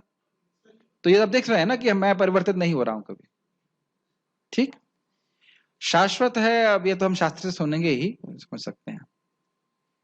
वे एक भगवान, प्रधान और जीव दोनों के नियामक हैं। समझ में आ रहा है? प्रकृति के भी नियामक हैं और जीवात्मा के भी। जीवात्मा के नियामक किस प्रकार से हैं? जीव के कर्मानुसार, उसकी इच्छा अनुसार कौन सा शरीर देना है, क्या भोग देने हैं, सब भगवान व्यवस्था करते हैं। भोक्तम भोग्यम प्रेरितारम च मत्वा सर्वम प्रोक्तम त्रिविधम ब्रह्मम एतत्। आप सब ये मत सोचना कि ये सब प्रभुपाद जी नहीं बोले हैं। आज प्रवचन तभी समाप्त होगा जब प्रभुपाद जी का तात्पर्य समाप्त होगा। तो आप लोग कुछ भी सोच के आए हो, पानी की बोतल ले जाके पी सकते हैं, पानी पीना अलाउड है लेकिन क्लास छोड़ना अलाउड नहीं। ब्रह्म को 3 प्रकार से वर्णित किया गया है, भोक्ता, भोग्य और प्रेरित करने वाला। इंपॉर्टेंट पॉइंट है, एक भक्त प्रवचन कर रहे थे कर्मलोचन प्रभु, तो उन्होंने शब्द का उपयोग किया माया ब्रह्म। अब इसी बात को मैं एक और भक्त से चर्चा कर रहा था तो उन्हें संदेह, वो माया ब्रह्म, ये शब्द तो हमने कभी सुना नहीं। अब दिख रहा है सब आपको, शब्द दिख रहा है कि नहीं? भोक्ता ब्रह्म, भोग्यम ब्रह्म, प्रेरितारम ब्रह्म, इन तीनों को ही ब्रह्म कहा जाता है। भोग्यम ब्रह्म कौन हो गया? माया ब्रह्म। समझ में है? वह भी भगवान की शक्ति है, वह भी ब्रह्म से अभिन्न है, लेकिन वह जड़ ब्रह्म है, उसमें चेतना नहीं है। और जो भोक्ता ब्रह्म है उसमें चेतना है कि नहीं है? भोक्ता ब्रह्म कौन है? गलत नहीं, कौन? हाँ गलत नहीं, सही बोल रहे थे, मैं खाली जरा आप लोग को शेक कर रहा हूं ताकि जैसे कभी बोतल में कुछ सामान जाता नहीं तो थोड़ा शेक करने से चला जाता है, थोड़ा शेक करने से दिमाग में घुस जाए। भोक्ता ब्रह्म कौन है? जीव। और प्रेरितारम ब्रह्म कौन है? भगवान। और एकदम हिंदी जैसा है कि नहीं? समझ में आ रहा है? और कोटेशन, अजाम अजाम एकाम लोहित शुक्ल कृष्णाम बही प्रजा सृजमानाम स्वरूप अजो ही एको जुषमाणो नुशेते जहात्य ए नाम भुक्त भोगाम अजोन्य। अजन्मा जीव अजा प्रकृति के साथ स्थित है जो लाल, सफेद और काली है, अर्थात रजो, सतो और तमगुण से युक्त है। ये समझ में आ रही लाइन? पहली लाइन, जीव अजन्मा है और अजन्मा प्रकृति के साथ है जो त्रिगुणात्मक है। त्रिगुणात्मक समझ रहे हैं ना? हाँ ठीक है। कौन बोला आध्यात्मिक? अजा मतलब प्रकृति का कभी जन्म नहीं होता है। ऐसा नहीं कि प्रकृति जो शक्ति है भगवान की कभी इसकी सृष्टि हो, ऐसा कभी नहीं होता। प्रकृति से सृष्टि होती है लेकिन प्रकृति की कभी सृष्टि नहीं होती। ओ अजा क्योंकि स्त्री है, जन्म कही अजा बोले की बात है। अजा अज जो है वो पुल्लिंग होगा, अजा होगा स्त्रीलिंग, तो प्रकृति क्योंकि स्त्रीलिंग इसलिए अजा कह रहे हैं। और जो बहुत सी अन्य प्रजाओं की सृष्टि करती है जिनका रूप भी वैसा ही होता है। कौन सृष्टि करती है? प्रकृति। और ये विभिन्न रूपों को सृष्टि करती है, जैसा कि हम देख रहे हैं तो स्पष्ट है। एक जीव इन रूपों के बहुत निकट रहकर इनका भोग कर रहा है। इसको लाइन तो समझिए, प्रकृति के द्वारा जितने भी रूपों की सृष्टि हुई है क्या वो प्रकृति से भिन्न है? जैसे पृथ्वी के द्वारा आप विभिन्न रूपों को निर्माण करें, घड़ा बनाए, मटकी बनाए, लोटा बनाए, कुछ भी करें, तो क्या वह उस पृथ्वी से भिन्न है? वही बात यहां बोल रहे हैं कि प्रकृति बहुत सारे रूपों को सृष्टि करती है और उन रूपों के निकट जीव रह करके भोग करता है। बहुत सारा कंटेंट दिया जा रहा है। जैसे अब गाय जुगाली करने घास चरती जाती बाद में जुगाली करती है, तो आप लोगों का कर्तव्य है कि बाद में उसको समझने का प्रयास करें। अभी तो हम बस कंटेंट देते जा रहे हैं। एक जीव इन रूपों के बहुत निकट रहकर इनका भोग कर रहा है। एक जीव का अर्थ ये नहीं सोचना चाहिए कि एक जीव सभी शरीरों में भोग कर रहा है। एक एक लाइन समझना बहुत महत्वपूर्ण है। एक जीव का अर्थ है जीव की क्वालिटी वाइज एक ही जीव है। मैं जीव हूं और आप भी जीव हैं। आप अपने शरीर को भोग रहे हैं जिसका थोड़ा सा स्वरूप अलग है, मैं अपने शरीर को भोग रहा हूं जिसका रूप थोड़ा अलग है। एक कीड़ा अपने शरीर को भोग रहा है, उसका शरीर अलग है और वो जीव भी अलग है। और उन शरीरों का निर्माण किसने किया है? प्रकृति ने किया है। बहुत इजी है, समझ में आ रहा होगा। कभी किसी कुत्ते को आप देखिए और उसकी आंखों में देखिए तो आपको समझ में आता है कि यह भी एक जीव है। मतलब बस ऐसे तो बात बहुत सिंपल लग रही होगी, लेकिन वो बिल्कुल एग्जैक्टली मेरे ही तरह एक जीव है। अब थोड़ा अंतर महसूस हो रहा है आपको? वो जीव है, जीवित है, तो समझ में आ रहा है। थोड़ा सा आंखों में देखेंगे तो उसको भी वैसे ही सुख दुख का अनुभव होता है जैसे मुझे। उतना ज्ञान नहीं होता उसको, अलग बात है, लेकिन सुख दुख का अनुभव वैसे ही होता है। सिंपैथाइज करने की भावना आ जाएगी। क्या ये कुत्ता खड़ा है गेट पे, हड़ा उसका, ये भावना नहीं होनी चाहिए। एटलीस्ट हमको पता होना चाहिए सिद्धांत क्या है, स्तर क्या है। ठीक है। एक जीव इन रूपों के बहुत निकट रहकर इनका भोग कर रहा है जबकि दूसरा जीव इन भोगों को भोग लेने के बाद इनको त्याग दिया। ये लाइन समझ में आ रही? कुछ जीव ऐसे हैं जो प्रकृति में बिल्कुल लिप्त है और भोग कर रहे हैं, और कुछ जीव ऐसे हैं जो समझ गए कि अब इसमें कुछ नहीं रखा, भोग कर चुके हैं, भोग करके उब गए हैं, अब वह भगवान की तरफ उन्मुख हैं। ये दो प्रकार के जीव जगत में है कि नहीं? यस। हाँ, जल्दी करना होगा, समय कम है, ठीक है, बाद में पूछ लीजिएगा। प्रधान क्षेत्रज्ञ पतिर गुणेश। यहां पे ये तो समझ में आ रहा है कि हम लोग विषय से हट नहीं रहे हैं, ज्ञान के बारे में चर्चा हो रही कि नहीं हो रही है? जीव क्या है, प्रकृति क्या है, भगवान क्या, इसके बारे में सीख रहे हैं। भगवान जीव और प्रकृति के पति हैं और सभी सद्गुणों से युक्त हैं। तो ये भगवान के स्वरूप का वर्णन हो गया, स्पष्ट है। इन श्लोकों से यह समझना होगा कि भगवान स्वयं को प्रकृति और जीव यानी क्षेत्र और क्षेत्रज्ञ से पृथक रखते हैं। उनके नियामक के रूप में उनकी स्थिति हमेशा बनी रहती है। जिनको शर यानी प्रकृति और अक्षर यानी जीव से इंगित किया गया, श्वेताश्वतर उपनिषद के 1.10 जिसको अभी ऊपर उद्धृत किया गया था, यद्यपि भगवान इन दोनों का संग करते हैं। इसका मतलब क्या है कि श्लोक है ना, इसके पहले वाला जो श्लोक था जिसमें शर और अक्षर आया था, शर मतलब परिवर्तनशील, तो प्रकृति हमेशा परिवर्तनशील है, और अक्षर मतलब अपरिवर्तनशील यानी जीव, इन दोनों के नियामक के रूप में भगवान अवस्थित हैं, वो उनसे अलग हैं। ये बात बोली जा रही। प्रकृति कैसे परिवर्तनशील है क्या? हाँ, प्रकृति का संग कैसे करते हैं? साथ पे रहते हैं, संग मतलब साथ में रहते हैं। संग का अर्थ, हाँ, संग का अर्थ ये नहीं कि उसमें आसक्त होते हैं। भगवान हृदय में परमात्मा के रूप में है कि नहीं, और हर अणु में है कि नहीं। सृष्टि में आप पढ़ेंगे कि सृष्टि हो गई लेकिन कुछ भी चालित नहीं हो रहा था, तो भगवान स्वयं इस सृष्टि में प्रवेश करते हैं परमात्मा के रूप में, तब सृष्टि चालू होती। तो है, तो एक दृष्टि से आप कह सकते हो संग कर रहे हैं, लेकिन एक्चुअली संग नहीं करते हैं। संग करते हैं मतलब केवल दूर से इच्छा तरह से, जैसे एक चुंबक लोहे को चलायमान करता है लेकिन उसको स्पर्श नहीं, स्पर्श किए बिना लोहे को चलायमान करता है। सूर्य कितना दूर है, लेकिन दूर से ही इस पृथ्वी के वातावरण को कंट्रोल कर रहा है कि नहीं कर? अब सूर्य के बिना तो कुछ हो नहीं सकता है, लेकिन आप यह नहीं कह सकते कि सूर्य प्रकृति को, सॉरी, पृथ्वी को स्पर्श कर रहा है। बिल्कुल स्पर्श नहीं कर रहा है, नहीं, ठीक है। और ये भी नहीं कह सकते स्पर्श नहीं कर रहा है, ठीक है। जैसा कि आने वाले श्लोकों में प्रस्तुत किया जाएगा, यथा द्वा इमौ पुरुषवाणी मतलब 15वें श्लोक में, कि यथार्थ ज्ञान अर्थात भगवान, जीव और प्रकृति के पृथक पृथक अस्तित्व को जानना, यद्यपि यह एक साथ रहते हैं। तो एक ही शरीर में है नहीं, परमात्मा है कि नहीं? राजेश्वर प्रभु, आपके हृदय में परमात्मा है कि नहीं? आत्मा आप हो कि नहीं? हाँ, आप भी हैं, और आप शरीर है, मतलब सॉरी, आपका शरीर है कि नहीं? तो समझ रहे हैं, तीनों हैं स्थान, और हर एक के लिए बात घटित होगी, लेकिन भगवान इसमें निर्लिप्त रहते हैं। अब कठिन अर्थ, अब कठिन अर्थ केवल च शब्द से आ जा रहा है। देख रहे हैं भगवत गीता कितनी गंभीर है। केवल च शब्द से पूरा एक और अर्थ निकल रहा है।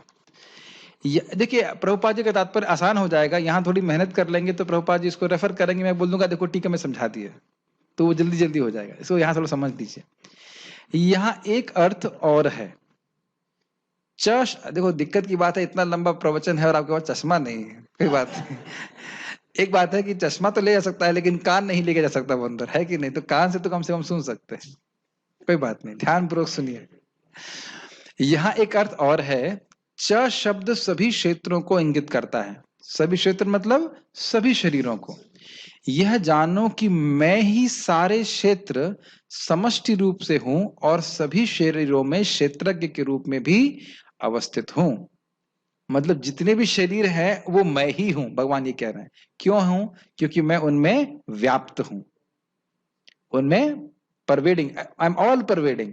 तो यह भी समझो कि सारे क्षेत्र भी मैं हूं, ना सिर्फ सारे क्षेत्रज्ञ मैं हूं, अपितु सारे क्षेत्र भी मैं हूं। समझ में आ रही बात? पहले बोल रहे हैं कि मैं सभी में क्षेत्रज्ञ हूं, अब ये चार का अर्थ यहाँ पे कह रहे हैं। चार अर्थ ये है कि भगवान क्षेत्र भी हैं, वो स्पष्ट है। शक्ति, शक्तिमान, अभेद। शक्ति और शक्तिमान में कोई भेद नहीं होता है, उस अभेद की दृष्टि से भगवान। और यहाँ पे स्पेशली बात बोल रहे हैं कि भगवान सर्वव्यापी, हर जगह वो है। शरीर के किसी ऐसे एक अणु भी नहीं छोड़ सकते जहां पे भगवान न हो।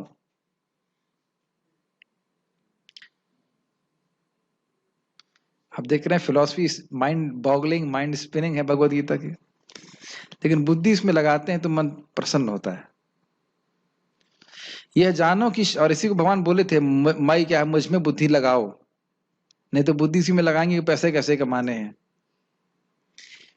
यह जानो कि क्षेत्र और क्षेत्रज्ञ मुझसे अभिन्न हैं, क्योंकि मैं सर्वव्यापी हूं और सब कुछ अपने प्रकटीकरण और स्थिति के लिए मुझ पर ही आश्रित है।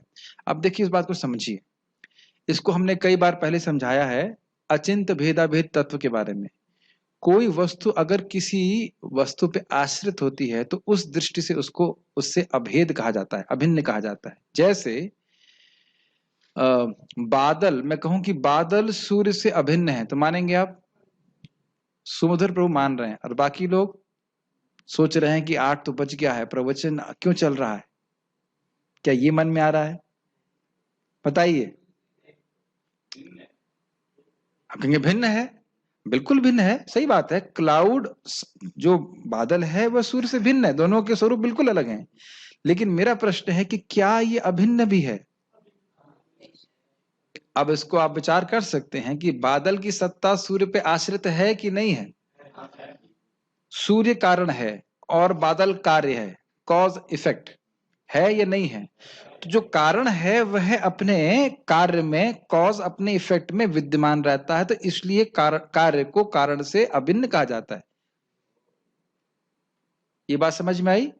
तो अब भगवान क्योंकि इस पूरे जगत के कारण हैं और एक दृष्टि से दूसरा हर वस्तु में व्याप्त हैं, इसलिए वह वस्तु भी भगवान से अभिन्न है। अगर आपको याद हो वृंदावन चंद्र महाराज जी प्रवचन जब बीच में किए थे, ये बात समझा रहे थे कि नहीं? और इसको 11वें अध्याय में भी अर्जुन बोले हैं, आप ही सर्व, आप ही सब कुछ हैं।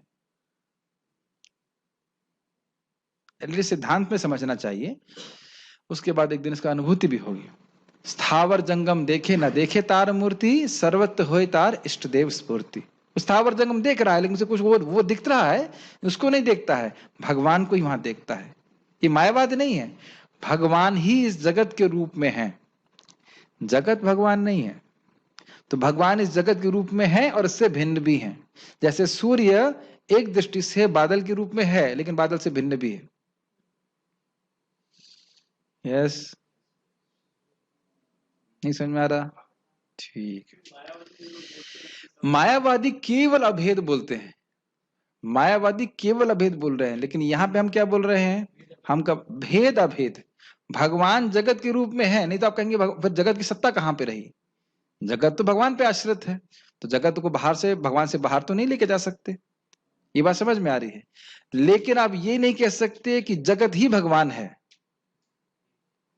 उदाहरण दिया जाता है कि जैसे गाय से दूध आता है, तो अगर ये कहा जाए कि गाय ही दूध के रूप में परिणत है, सही है, लेकिन आप ये नहीं कह सकते कि दूध ही गाय है। भाई रोज एक गाय 10 किलो गोबर देती है, 30 दिन में 300 किलो गोबर दे देगी, 300 किलो की गाय आ गई आपके घर में? ये नहीं कह सकते। ये जगत, भगवान इस जगत के रूप में है लेकिन जगत भगवान नहीं है। इसे कहते हैं अचिंत भेद अभेद तत्व। इसको हम शास्त्र के द्वारा समझ सकते हैं, भौतिक लॉजिक से समझ नहीं सकते, इसलिए इसे अचिंत कहते हैं।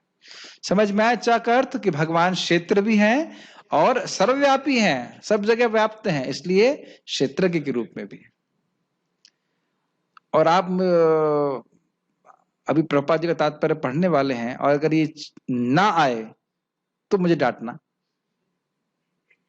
जी आप क्या आउट ऑफ कोर्स पढ़ा रहे हो, हाई फाई बातें पढ़ा रहे हैं क्या? क्या नहीं, एकदम हाई फाई नहीं चल रहा है, प्रभुपाद जी के तात्पर्य में है। और अलग बात है कि हम इसको छोड़ देते हैं। चाय का मतलब चाय, चा मतलब चाय ऐसा कुछ ना, चा का मतलब समझ सकते हैं कितना गंभीर है। चा, अपी, एवा जब आ जाता है तो उसके बड़े अर्थ हो जाते हैं। तो आप लोग सोच रहे होंगे कि गीता हमने पढ़ी हुई है, लेकिन मुझे भी लगता था, लेकिन जब हम इसको पढ़ते हैं तो लगता है कि वह अद्भुत है। इसलिए मुझे क्षेत्र और क्षेत्रज्ञ के रूप में जानने को मैं ज्ञान कहता हूं, क्योंकि उनका भरता और उनमें भरता मतलब पोषण का, पालन पोषण करने वाला, और उनमें व्याप्त होने के कारण वे मुझसे अभिन्न हैं। इसको मैं ज्ञान कहता हूं, अन्य विचार ज्ञान नहीं है। तो ये भी अर्थ समझ में आया।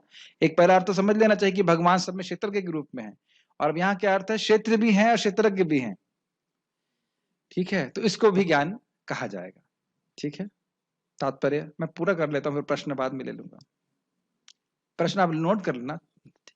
एक चीज मैं शायद छोड़ दिया, जो इंग्लिश में टीका पढ़ रहे होंगे, वो जब यहाँ पे आएगा तो मैं उसको समझा दूंगा। वो इतना कठिन था कि उसको लिख देगा तो फिर मुझे पूरा पूरा उसका सार समझ में आ गया, लेकिन वो क्या बोल रहे थे तो मुझे पूरी तरह नहीं समझ में आया। तात्पर्य, शरीर, शरीर के ज्ञाता, आत्मा तथा परमात्मा विषयक व्याख्या के दौरान हमें 3 विभिन्न विषय मिलेंगे, भगवान, जीव तथा पदार्थ। प्रत्येक इजी बातें हैं, और जब समझ में नहीं आएगा तब व्याख्या करूंगा। प्रत्येक कर्म क्षेत्र में, प्रत्येक शरीर में 2 आत्माएं होती हैं, आत्मा तथा परमात्मा। चूंकि परमात्मा भगवान श्री कृष्ण का स्व अंश है, स्व अंश मतलब भगवान का विस्तार, सीधा विस्तार, और भगवान के समान ही शक्तिशाली विष्णु भगवान। अतः कृष्ण कहते हैं, मैं भी ज्ञाता हूं, लेकिन मैं शरीर का व्यष्टि ज्ञाता नहीं हूं। व्यष्टि मतलब होता है इंडिविजुअल, जैसे हम लोग व्यक्तिगत रूप से अपने शरीर के सुख दुख को जानते हैं। मैं परम ज्ञाता हूं, मैं शरीर में परमात्मा के रूप में विद्यमान रहता हूं। तो अर्थ स्पष्ट है कि सभी के शरीरों के सुख दुख को वह जानते हैं, शरीर को भी जानते हैं। जो क्षेत्र तथा क्षेत्रज्ञ का अध्ययन भगवद गीता के माध्यम से सो के करता है, सो के करने से समझ में नहीं आएगा, बड़े ध्यान पूर्वक पढ़ना पड़ेगा। सूक्ष्मता से करता है, उसे यह ज्ञान प्राप्त हो सकता है, वह समझ पाएगा। देख रहे, मैंने उदाहरण दिया ना, वो व्यक्ति मुझसे कुछ बोल रहा है तो मुझे थोड़ा हमने सूक्ष्म से पढ़ा है उसको, तो समझ में आता है भाई ये व्यक्ति का कंट्रोल नहीं है, कंट्रोल करने वाला तो अंदर बैठा हुआ कंट्रोल कर रहा है उसको। और वो मुझे एग्जाम लेने के लिए आया था, तरुरपी सविष्णु में बोल रहे थे ना, अच्छा थोड़ा सा टेस्ट देता हूं मैं। भगवान कहते हैं, मैं प्रत्येक शरीर के कर्म क्षेत्र का ज्ञाता हूं। स्पष्ट है, ये समझाना है कुछ? कर्म क्षेत्र मतलब शरीर।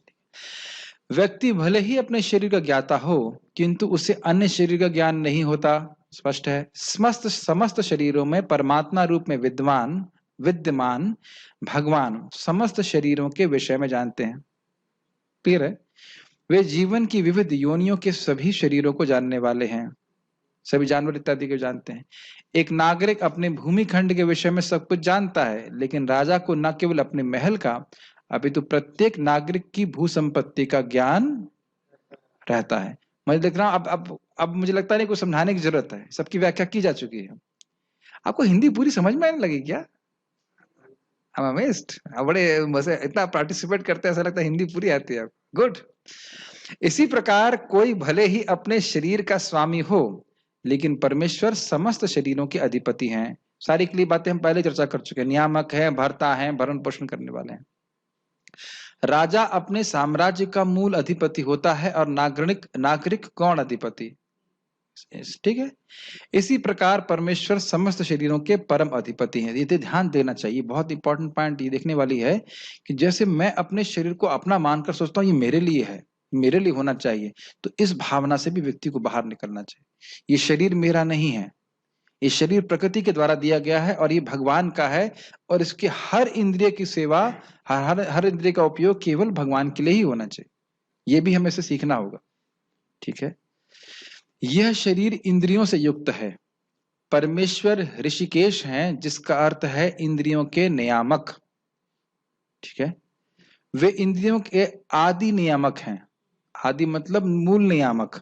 हम लोग इंद्रियों के नियामक हैं एक दृष्टि से कि हम चाहते कि हमारे इंद्रियों का प्रयोग इस प्रकार से होना चाहिए, ये चाह हमारे पास है, लेकिन उनको उपयोग करने की शक्ति भगवान ही देते हैं। मैं बोलना चाहता हूं, लेकिन कैसे मेरी वाणी प्रस्तुत हो रही है आपके सामने ये मैं नहीं जानता, भगवान शक्ति दे रहे हैं। यस।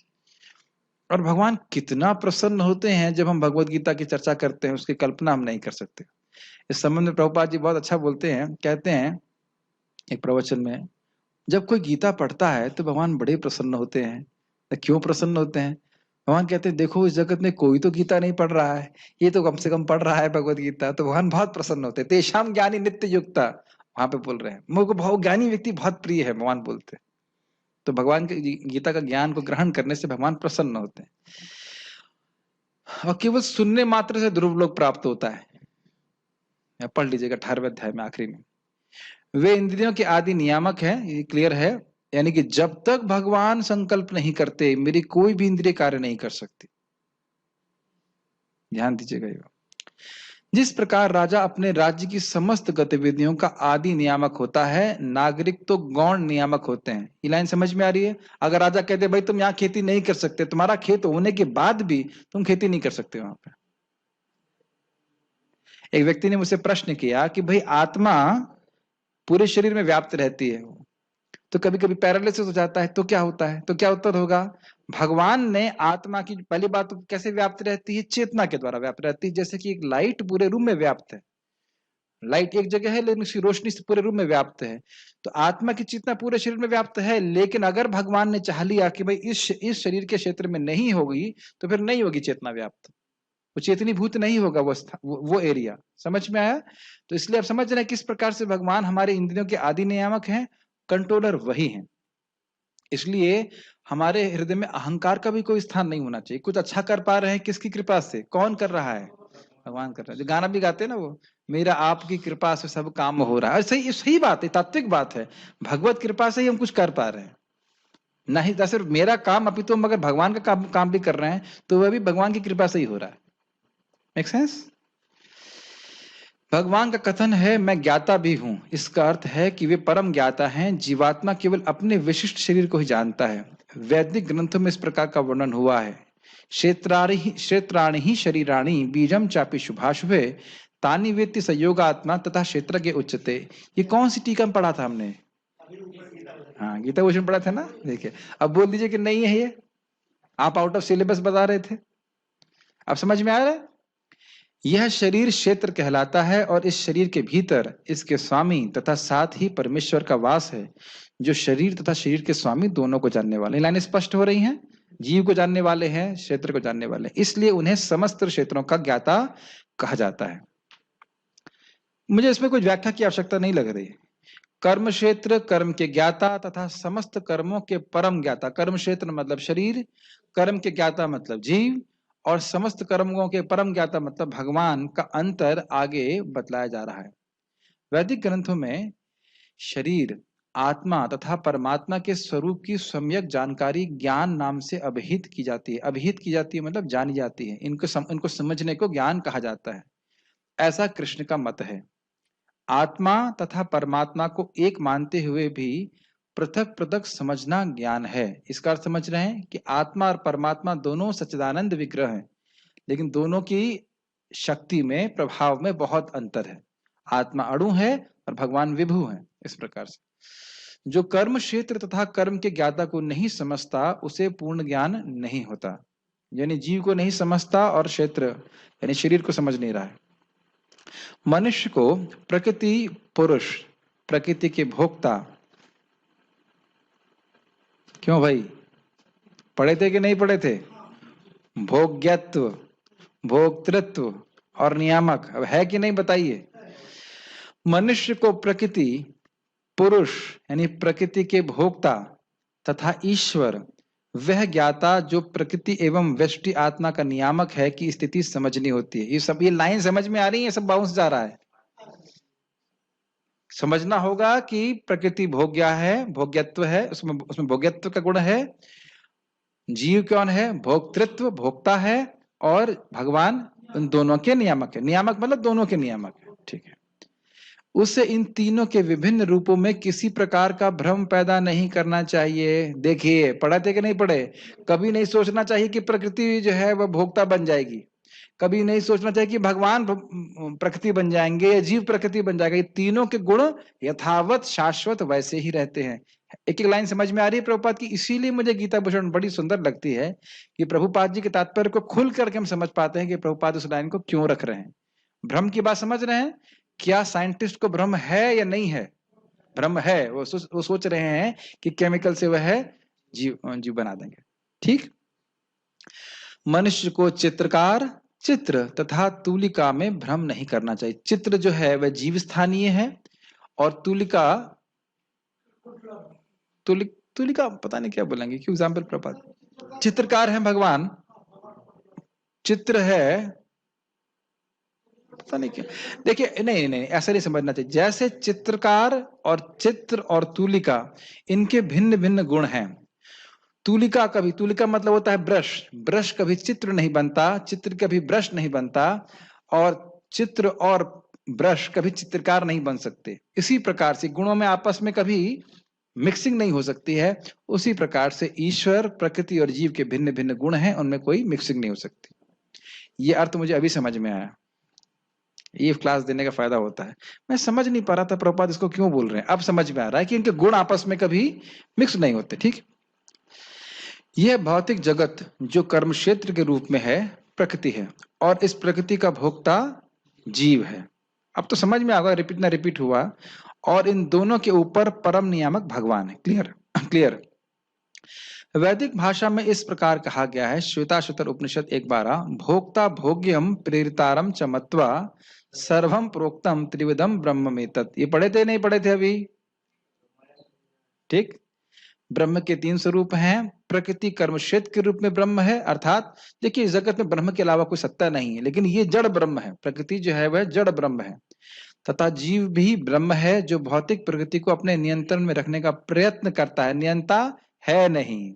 ठीक है, और इन दोनों का नियामक भी ब्रह्म है, लेकिन वास्तविक नियामक वही है। ब्रह्म मतलब यहाँ पे भगवान। ठीक है, अच्छा ये बताइए वाकई समझ में आ रहा है या खाली आप लोग हाँ हाँ कर रहे हैं क्योंकि 8:30 बजा दो जल्दी से?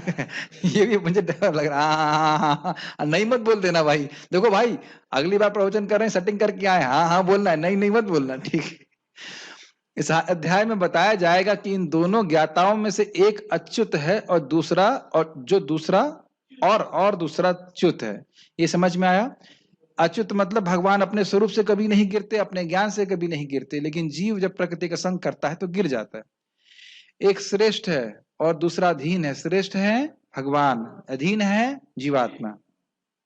जो व्यक्ति क्षेत्र के इन दोनों ज्ञाताओं को एक मान लेता है वह भगवान के शब्दों का खंडन करता है, क्योंकि उनका कथन है मैं भी कर्म क्षेत्र को ज्ञाता हूं। अब ये थोड़ा इस बात को हम छोड़ दिए थे। देखिए टीका में मैं उसका अनुवाद नहीं किया। लोगों का उसका सार क्या था उस भाग में टीका का? वो कह रहे हैं देखो भगवान क्या कह रहे हैं, क्षेत्रज्ञम अपि चा विद्धि सर्व क्षेत्रेषु भारतः। मैं भी क्षेत्रज्ञ हूं, अर्थात मैं ही जीव हूं। इस प्रकार की व्याख्या करते हैं, नहीं करते हैं ऐसी व्याख्या, लेकिन इसी बात को प्रपात कह रहे हैं कि ना ऐसा नहीं है। टीका में बताया कि ऐसा नहीं है। आपी का अर्थ यह नहीं है कि मैं ही जीव हूं, मैं भी जीव हूं, ऐसा नहीं बोल रहे हैं। मैं भी क्षेत्रज्ञ हूं। ये लाइन समझ में आ रही है? हम तो तीसरा कर रहे हैं। दूसरे में कहा गया कि जीव क्षेत्रज्ञ है, तो अब कोई कहेगा भगवान कह रहे हैं मैं भी क्षेत्रज्ञ हूं, तो अब इनको अर्थ क्या लेगा कि मैं भी जीव हूं। लेकिन यह अर्थ नहीं समझना चाहिए। समझ रहे हैं ना मेरी बात? इस बात को प्रभुपाद यहाँ पे समझा रहे हैं। क्यों ऐसा नहीं मानना चाहिए? देहिनो अस्मिन् यथा देह वाले श्लोक में प्रभुपाद कहते हैं कि देखिए अगर भगवान और जीव में कोई अंतर नहीं होता तो भगवान शिक्षक कैसे बन सकते थे? अगर भगवान भी माया से प्रभावित हैं तो उनकी शिक्षा का क्या उपयोग? इसलिए समझना होगा कि भगवान माया के परे हैं, तभी उनकी शिक्षा का उपयोग जीव के लिए हो सकता है। जो खुद माया के बंधन में है वह दूसरे को माया से कैसे बाहर निकाल सकता है? ये बस आर्ग्यूमेंट सब किए गए थे। जो व्यक्ति रस्सी को सर्प जान लेता है वह ज्ञाता नहीं है। शरीर कई प्रकार के हैं और इसके स्वामी भी भिन्न भिन्न हैं। स्पष्ट है, सब हम पढ़ चुके हैं। क्योंकि प्रत्येक जीव की अपनी निजी सत्ता है जिससे वह प्रकृति पर प्रभुता का सामर्थ्य रखता है, अतएव शरीर भिन्न विभिन्न होते हैं। ये लाइन समझ में आई? हर जीव की विभिन्न भोग की इच्छा है, उसके कर्म अलग अलग हैं और उसकी भोग इच्छा और कर्मानुसार उसको अलग अलग शरीर दिए जाते हैं। उसका उदाहरण मैंने कल दिया था कि मांस खाना चाहता है तो उसे कबूतर का शरीर दिया जाता है। खाली चेक कर रहा हूं। शेर का शरीर दिया जाता है। कोई बहुत भोग करना चाहता है तो कबूतर का शरीर दिया जाता है। बहुत सोना चाहता है तो इस्कॉन का ब्रह्मचारी बन जाता है। नहीं, जो बहुत सोना चाहता है तो उसको भालू का शरीर देते हैं, वो भी स्पेशल पोलर बियर। थोड़ा मजाक कर रहे थे ताकि ये लोग जगे रहे।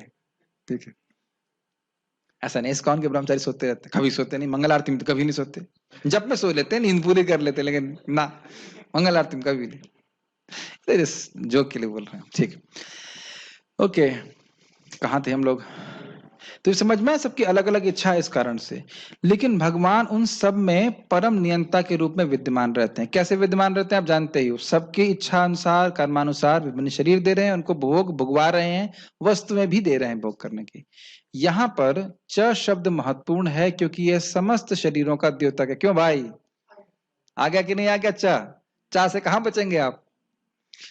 समझ में आ रहा है? अब देखिए, यह एक लाइन पढ़ करके शायद हमको ना समझ में आता, हम इसको बाईपास करते, क्या मतलब है चा, क्योंकि ये समझ शरीर का द्योतक है, होता रहा है, हमें क्या फर्क पड़ता है? है कि नहीं? चा हो चाचा हो, कुछ क्या फर्क पड़ता है? लेकिन फर्क है, क्योंकि सभी क्षेत्र भी भगवान है। ये भगवान की महत्व को बता रहा है, भगवान की महानता को बता रहा है। ठीक है, सभी कुछ क्या है, अखेदम अखिलम जगत ऐसे करके सब कुछ ब्रह्म है, सब कुछ भगवान की शक्ति है। तो ये च शब्द से इंगित हो रहा है, एक विष्णु पुराण का श्लोक है, सब कुछ भगवान ही शक्ति ही है। अथेदम अखिलम जगत ऐसे करके श्लोक है। ठीक है, स्पेकुलेशन का स्थान नहीं है। यह श्रीला बलदेव विद्याभूषण का मत है, तो देख लीजिए प्रभुपाद आप बोले ये चार शब्द समझ में आ रहा है, ये भी परीक्षा में आएगा। कहेंगे प्रभु जी लेओगे तो है नहीं परीक्षा, खाली बोलते रहते हो आप। चार शब्द से क्या मतलब हुआ कि भगवान ही सारे क्षेत्र हैं और वही क्षेत्रज्ञ के रूप में भी है। आप लोग ऐसा करना, ये जो क्लास के बाद ना कभी इसको पढ़ना मत दोबारा, अगर दोबारा पढ़ लोगे तो समझ में आ जाएगा, तो फिर मेरे लिए कठिनाई होगी, फिर मुझे कोई नई नई बातें बोलनी पड़ेंगी, और आपको नहीं समझ में आएगा तो फिर मैं वही चीज बोलता रह सकता हूँ और आप लोग हाँ नया नया बात बोल रहे, नई बात बोल रहे। हमारे एक ही स्टूडेंट है हमारे समुद्र प्रभु, जो कहते हैं बड़े रिक्वेस्ट करके प्रभु जी पहले प्रवचन भेज दीजिए तो मैं थोड़ा पढ़ के आऊंगा। बाकी लोग क्या कर रहे हैं पता नहीं, कम से कम बाद में तो पढ़ लें एक बार, ठीक है ना। आत्मा के अतिरिक्त देखिए, एक बार कान से बात स्पर्श हो जाती है, फिर जब पढ़ेंगे तो खटाखट समझ में आ जाएगा। आत्मा के अतिरिक्त प्रत्येक शरीर में कृष्ण परमात्मा के रूप में रहते हैं, और यहाँ पर कृष्ण स्पष्ट रूप से कहते हैं कि परमात्मा कर्म क्षेत्र यानी शरीर तथा विशिष्ट भोक्ता यानी जीव दोनों के नियामक। ठीक है, स्पष्ट है। मैं चेक कर लेता हूँ कुछ का प्रश्न है क्या। हाँ, कुछ भक्तों का बाप रे इतना लंबा प्रश्न है। भगवान गीता में कहते हैं अगर मेरे धाम के आ जाते हो तो तुम वापस कभी नहीं आओगे। अगर हम लोग वापस शुरुआत में भगवत धाम में थे तो हमें मोक्ष क्यों प्राप्त नहीं हुआ? अरे भाई, अगर भगवत धाम में होते तो मोक्ष की बात ही कहाँ होती? ये तो प्रश्न थोड़ा सा अच्छा नहीं है, अच्छा नहीं है मतलब अच्छा है लेकिन यहाँ के संबंध में नहीं है। हम कैसे माने कि इस जगत में हम दोबारा नहीं आएंगे? अरे भगवान की बात को मानना चाहिए ना, भगवान कह रहे हैं, ये अच्छा प्रश्न है। हम कैसे माने कि भाई हम भगवान के धाम जाने के बाद वापस नहीं आएंगे? यद गत्वा न निवर्तन्ते तद धाम परम मम, भगवान स्वयं बोल रहे हैं। और अगर वापस आना पड़े तो भगवान कहे आप भगवान को डांट सकते हैं, मतलब अरे आपने तो गीता में बोला था कि वापस नहीं आ सकते, मुझे क्यों भेज रहे हैं? ये तो खैर विनोद की बात है, बहुत गंभीर बात है। इस संबंध में बोलते हैं अनावृत्ति शब्दात। अनावृत्ति शब्दात की व्याख्या वेदांत सूत्र का शब्द है, बहुत गंभीर है। इस पे श्रीपाद रामानुजाचार्य कहते हैं, एक तो अर्थ यह है कि शब्द से, आध्यात्मिक साउंड से हम मुक्त होते हैं, हमारी अनावृत्ति होती है। लेकिन एक और गंभीर अर्थ है अनावृत्ति शब्दात। शब्द मतलब वेद। वेद ये कहता है कि जो व्यक्ति भगवान के धाम चला गया उसकी कोई आवृत्ति दोबारा नहीं होती, तो वेद प्रमाण है। और उस पर श्रीपाद रामानुजाचार्य जी कहते हैं क्यों नहीं होती है, क्यों नहीं आता है वापस? क्योंकि वापस आने का कोई कारण नहीं है। जो असीमित सौंदर्य के, असीमित माधुर्य के सागर हैं कृष्ण, उनकी प्राप्ति हो जाएगी, अब क्यों वापस आओगे? दूध का जला छाछ भी फूक फूक के पीता है, सुना है कि नहीं सुना? तो इतना जल गए यहाँ भौतिक जगत में, क्यों वापस आना चाहेगा? जेल में दोबारा कौन आना चाहेगा? ठीक है ना, तो एक बार निकल जाइए, उसके बाद कोई संभावना नहीं आने की। दूसरी बात, ये सब बातें हैं कि ये इस प्रश्न में स्वयं ही बोला जा रहा है, अपने मन से ज्यूम कर रहे हैं कि हम भगवत धाम से गिरे हैं। यह सब कोई बातें प्रमाणिक नहीं है और इसको इस प्रकार से ग्रहण भी नहीं करना चाहिए। कहीं शास्त्र में इस प्रकार का वर्णन नहीं कि भगवत धाम से गिरे हैं। अपितु जब ये बात आई थी कि जय विजय इस जगत में असुर के रूप में आए हैं, तो उस पर युधिष्ठिर महाराज को बहुत संदेह हुआ कि भगवान के धाम से कोई व्यक्ति कैसे आ सकता? तो केवल वो भगवत इच्छा थी, वो एक लीला के लिए आए थे, ऐसे कोई जीव गिरता नहीं है। प्रधान में विकार आता है, ये एक बार दोबारा समझा देंगे। प्रधान में विकार आता है मतलब प्रधान जो है, वैसे तो उसको अलग से समझाया जाएगा। प्रधान प्रकृति की कैसी स्थिति है? साम्य अवस्था, जिसमें कोई सृष्टि नहीं होती। तो भगवान उसमें शोभ उत्पन्न करते हैं, कौन सी शक्ति के द्वारा? काल शक्ति के द्वारा। और उसमें अपने जीवों को स्थापित करते हैं, बद्ध जीवों को। तो उसके बाद प्रकृति, उसका तो महातत्व की सृष्टि होती है और उसके आगे फिर सृष्टि बढ़ जाती है। तो उसमें विकार आता है, इसमें परिवर्तन आता है, इसलिए प्रधान विकार कहते हैं। जीव आया तो भगवत धाम से। भाई ये नीरज जी समझ नहीं पा रहे हैं, बार बार आप बोल रहे हो कि भगवत धाम से आता है, तो आप इसमें जरा पोस्ट कर दीजिए शास्त्र में कौन से, कहाँ पे लिखा है? भागवत में लिखा है ना, गीता में लिखा है, कहाँ से लिखा है? इस बारे में शास्त्र चुप है। अनादि सिद्धम अनंतम छेद, जीव कब इस जगत में आया है, कहाँ से आया है, इसके बारे में कोई वर्णन नहीं है और ये सब जानने की जरूरत भी नहीं है। केवल इतना समझ देना चाहिए कि हम वापस जाएंगे तो कभी, या हम भगवान के धाम जाएंगे तो वापस कभी इस जगत में नहीं आएंगे। अरे डॉक्टर साहब यहाँ पे हैं ही, डॉक्टर साहब आपके पास जब व्यक्ति आता था तो ये प्रश्न करता है, साहब मलेरिया हो गया, ये बताइए कि मच्छर ने मुझे मलेरिया, मच्छर की वजह से मलेरिया होता है, ये मच्छर ने मुझे कब काटा है? कोई प्रश्न किया डॉक्टर साहब? कोई नहीं करता कि मच्छर ने कब काटा, कहाँ काटा, कैसे काटा, उसकी शक्ल बताओ, उसके परिवार वाले को खत्म कर दूंगा, ऐसा कोई नहीं बोलता है। ये क्या सोचता है कि दवा लेकर के मलेरिया ठीक हो जाऊं। तो इस जगत में मलेरिया कब हुआ, कैसे हुआ, इसको आप नहीं कर सकते। हाँ, ये बात ले सकते हैं कि भाई मलेरिया हुआ है तो एक एनोफिलीज मॉस्किटो होता है, हाँ, फीमेल, वो भी हाँ, फीमेल एनोफिलीज मॉस्किटो ने ही काटा होगा और किसी मच्छर ने नहीं काटा होगा, ठीक है ना? मलेरिया हुआ ही यदि तो अब ये शरीर है तो उसको हम कैसे समझ सकते हैं? जी क्या है? निकटस्थ माया तारे झापट हरे, कृष्ण भूलिया जीव जीव भोग वांछा करे, निकटस्थ माया तारे झापट हरे। ये शास्त्र का वर्णन है कि भगवान को भूल करके जीव भोग की इच्छा करता है और माया निकट में ही है, उसको पकड़ लेती है। तो अब माया का स्थान आध्यात्मिक जगत में बिल्कुल नहीं है, ये स्पष्ट है। नयत्र माया, एकदम स्पष्ट है, भागवत प्रमाण है कि माया आध्यात्मिक जगत में है ही नहीं। तब कहां से आया, इस पे क्या व्याख्या करने की आवश्यकता है? ठीक है, लेकिन है क्योंकि हम लोग शरीर को धारण किए हैं, इसलिए समझना चाहिए कि हमारी भोग की इच्छा है। ठीक है, ओके, बहुत बहुत धन्यवाद। श्रीमद् भगवद गीता की जय, श्रील प्रभुपाद की जय।